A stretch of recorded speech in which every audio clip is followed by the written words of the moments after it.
Oke, jumpa lagi dengan Padi Dadakan bersama gua Wisnu dan kali ini mau ngulas pertandingan yang sangat seru antara Chelsea melawan Manchester City yang berlangsung di Stamford Bridge ya. Pertandingannya seru banget ini. Oke, kita bahas dulu starting lineup dari kedua tim ya. Yang pertama dari Chelsea ada Robert Sanchez di penjaga gawang, Marco Correa di bek kiri, Reece James sang kapten di bek kanan, Thiago Silva dan Disasi menjadi bek tengah. Lalu ada double pivot Enzo dan Moises Caicedo didampingi oleh Conor Gallagher. Lalu di depannya ada Raheem Sterling dan Cole Palmer, striker Nicholas Jackson. Oke, dari Manchester City Ederson Moraes, Kyle Walker, Ruben Dias, Akanji dan Gvardiol ya. Oke, di gelandang tengahnya ada si Rodri, terus Bernardo Silva, Julian Alvarez, di sayap ada Phil Foden dan Jeremy Doku. Di striker udah jelas sang monster Erling Haaland. Oke, kita mulai jalannya pertandingan ya. Ini di luar dugaan.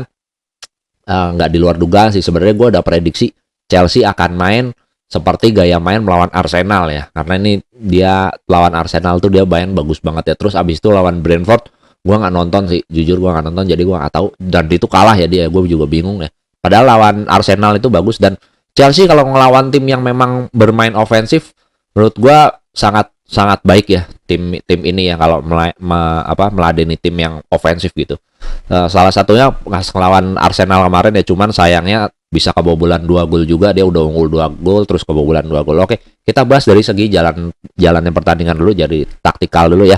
Di sini dia main sangat narrow banget ya. Chelsea mainnya sangat narrow. Jadi si siapa namanya Raheem Sterling dan Cole Palmer ini bukan sebagai wing sih, kalau menurut gua dia sebagai gelandang tengah juga gitu. Jadi ini numpuk banget di tengah gini ya. Jadi dia bermain sangat narrow banget gitu.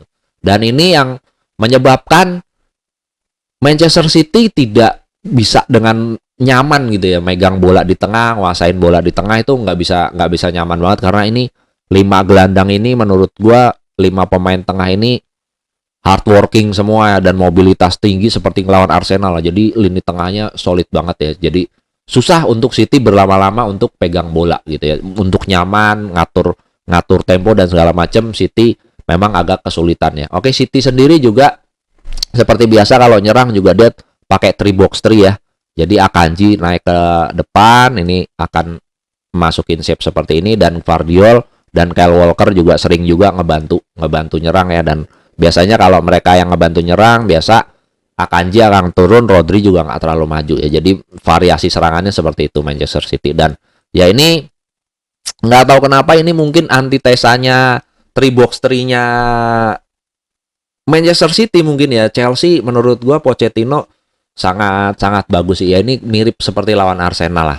Ya kalau dari segi gol ya teman-teman tahu sendiri lah, ini sebenarnya ya ada gol yang masing-masing error lah sebenarnya ya. Chelsea juga error, Korea terutama ya, ada dia salah antisipasi ya, jadi terlalu fokus sama Haaland gitu ya, mungkin dia kelewat gitu, jadi menyebabkan dia pelanggaran kepada Haaland yang dikasih penalti gitu ya. Itu sebenarnya penalti yang merugikan banget lah, karena itu sebenarnya tidak harus terjadi. Kalau Korea sebenarnya konsen fokus gitu ya, harusnya tidak perlu terjadi ya. Boleh disalahkan Korea ya di sini. Dan tapi sebelum ada penalti itu juga ada kejadian pelanggaran ya, pelanggaran gue lupa dari Jeremy Doku kayaknya, ada pelanggaran dulu cuman nggak dianggap pelanggaran, jadi yang dianggap ya Korea melakukan pelanggaran terhadap Erling Haaland dan itu gol ya.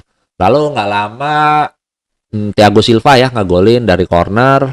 Lalu abis itu gol dari Raheem Sterling dari crossing datar, dan ini mungkin kesalahan dari Gvardiol sama Ruben Dias ya yang telat nutup ya. Si Kyle Walker udah terlalu jauh udah untuk menutup Raheem Sterling ya. Jadi crossing datar masuk, Raheem Sterling cetak gol. Kalau bisa disalahkan lebih salah ke Gvardiol ya, itu dia telat antisipasi ya, telat nutup crossing dan dengan mudahnya ketipu justru dia ya, kegocek ya. Oke, lanjut. Habis itu Akanji menyamakan kedudukan ya, dan ini salah dari Thiago Silva ya. Sayangnya dia habis nyetak gol gitu ya, dia salah antisipasi lah. Jadi si Akanji ini berdiri bebas dari skema corner, umpan crossing short corner lah, lalu di crossing dari luar begini, dan si Akanji nyundul masuk ke gawang Robert Sanchez. Babak pertama diakhiri 2-2, dan babak kedua juga tetap seru juga ini pertandingannya. Chelsea berani melakukan pressing gitu ya, dan ya seperti babak satu juga City anehnya gue juga nggak tahu kenapa nggak melakukan perubahan apa-apa di sini ya, nggak ya, jadi mungkin dia udah stick to the plan lah, udah terbaik menurut Pep mungkin ya, skema ini udah terbaik. Dia mungkin menunggu Chelsea melakukan reaksi gitu ya, Chelsea melakukan apa baru mungkin nanti Pep melakukan sesuatu, mungkin feeling gue seperti itu. Dan Chelsea pun tidak merubah gayanya yang mungkin dianggap sebenarnya babak pertama.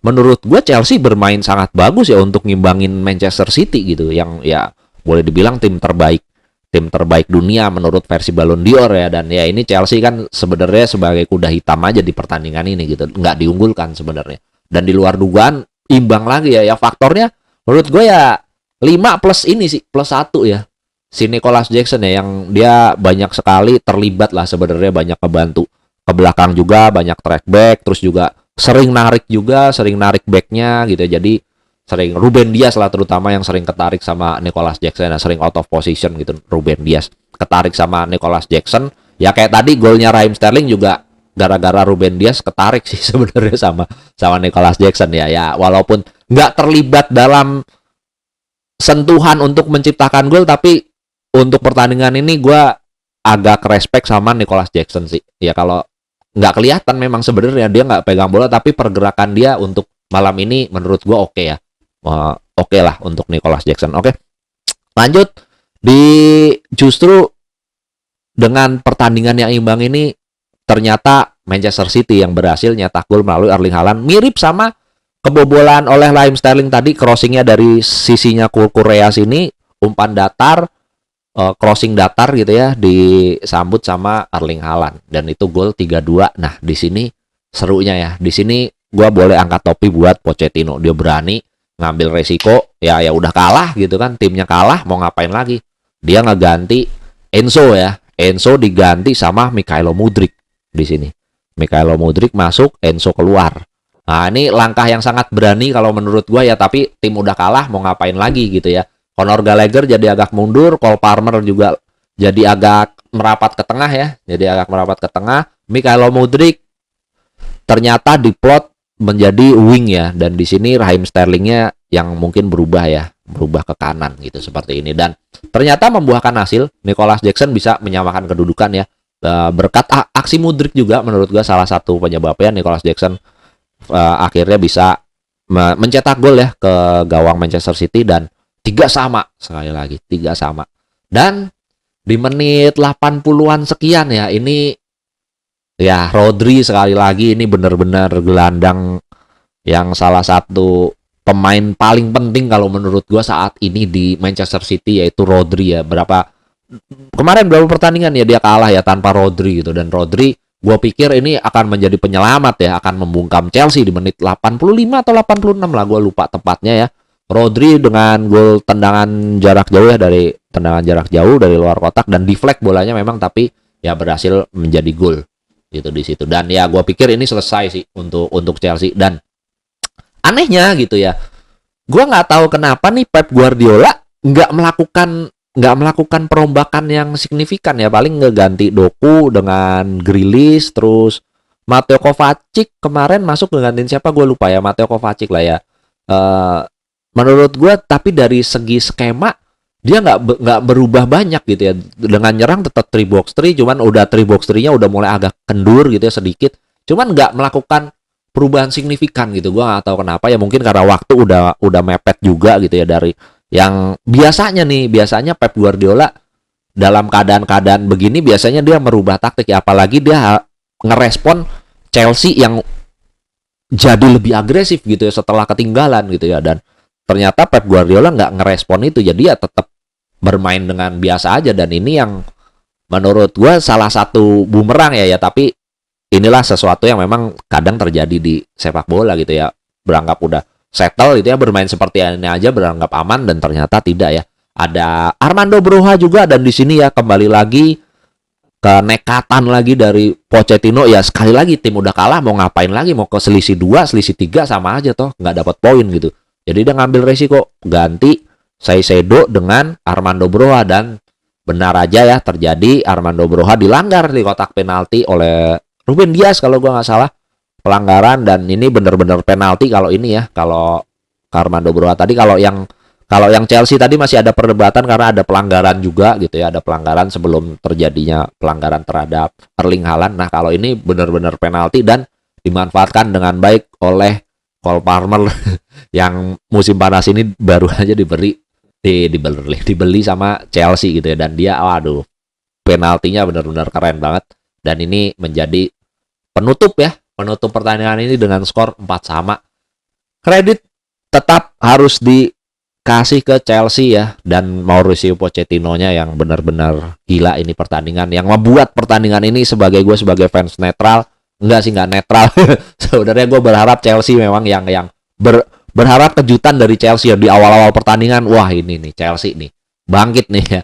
Berharap ya, ternyata benar, dan tapi sayang hasilnya sayang 4-4. Tapi kalau gue boleh nilai secara keseluruhan ya tadi ya, kredit tetap acungin kepada Chelsea ya, dan Mauricio Pochettino-nya nih tim yang ya kalau bermain ya, jadi gue bingung juga ya, kalau mungkin ngelawan Arsenal yang gue tonton, ngelawan tim-tim bagus. Kalau ngelawan Liverpool pertandingan pertama, gue nggak ngelihat, maksudnya Chelsea ya, karena pertandingan pertama ya nggak sebagus lawan Arsenal, tapi itu menurut gue udah lumayan, karena ngelawan Liverpool yang sedikit ya, semua tim yang bermain terbuka tuh kayaknya Chelsea bermain bagus ya.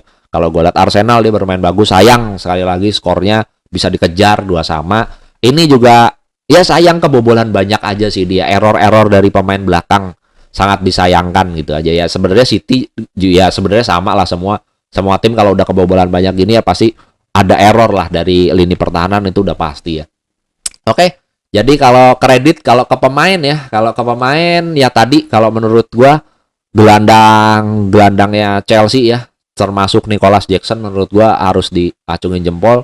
Kalau yang terburuk mungkin ya kalau di Chelsea Cucurella ya, karena errornya dia nyebabin penalti, itu fatal banget sih, sayang banget itu ya dari penalti. Lalu ya crossing kepada Erling Haaland tuh juga ada andil salahnya dia. Kalau dari City Ruben Dias dan Vardiol menurut gua ya yang terus ya ini dua lah. Kalau kiper ya nggak bisa dilihat gitu juga ya, kebobolan memang banyak, pasti rating juga pasti jelek gitu ya. Tapi ya kalau mau disalahkan Ruben Dias ya, ada salah antisipasi Raheem Sterling 1 menyebabkan penalti 1 ya.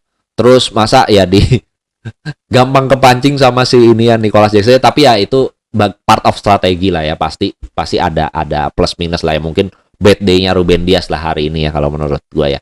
Oke, itu aja sih kalau menurut gua. Kalau pemain terbaiknya ya menurut gua Rodri yang harus dikasih acungi jempol ya, Rodri dan Erling Haaland tentunya yang nyetak 2 gol gitu. Ya udah, paling gitu aja ya, ini partai asli seru banget. Jadi puas lah gua dengan 8 gol gitu ya. 8 gol tercipta, puas ya, menurut gua akibat andil dari Mauricio Pochettino sih. Thanks to Pochettino menyuguhkan pertandingan yang benar-benar boleh dibilang salah satu pertandingan terbaik IPL musim ini ya yang gue tonton gitu ya. Ini salah satu pertandingan terbaik sih. Ya udah, kalau gitu gue pamit undur diri dulu. Terima kasih yang udah nonton. See you in the next video. Bye bye.